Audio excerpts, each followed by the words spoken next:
And so for me, you know, my goal and what I'm trying to do is make sure that when folks look at me, they're not like, hey, you're the outlier, right? That the future Republican Party looks like the party that brought me to it, right? I believe the future Republican Party, it's crazy when you talk to folks, if you're under 40, a lot of people have to whisper, I'm a Republican. Right? Yeah. And that shouldn't be the case, right? A lot of people that I knew that were Republicans were inspired by Ronald Reagan, or they saw George W. Bush with the megaphone here at, you know, the Twin Towers when they were collapsed. And so for me, I'm trying to take that message to different parts of my state, and that's what I've been But don't working you on. can appreciate that, like, the whispering is because of the head of the Republican Party, and the fact that it doesn't seem like there are many in the Republican parties. You are an outlier, certainly among the elected officials in Congress right now who are speaking out against the president. The party is larger than this one person.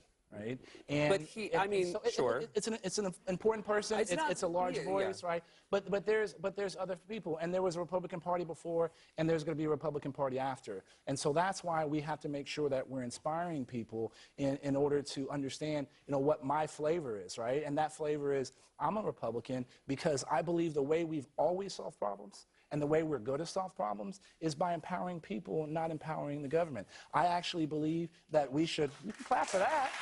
Right? You got him. Right? Look, I believe we should be working hard to make sure everybody is prosperous, that everyone can move up the economic ladder. And I actually believe that the way you achieve peace is by speaking softly and carrying a big stick. And the reality is that there's more than just other Republicans that believe that. There are independents, there are Democrats that believe those things too and are concerned with where things are going in their party as well. And so a lot of the focus is on just one person and tweets, but it's a much broader party, and that's what I'm trying to do. I represent a 50-50 district, 50% Republican, 50% Democrat. It's a 71% Latino district, and everybody's like, how'd the black Republican represent a Latino district, right? Yeah. And part of that is, guess what? Show up, right? Engage. There's a town I'm on the border called Eagle Pass. The first time I went, it was a big tardeada. It's an afternoon party. There's about 400 people there. And the band was part of the city council and state representatives. Everyone was Democrat. And they literally stopped playing.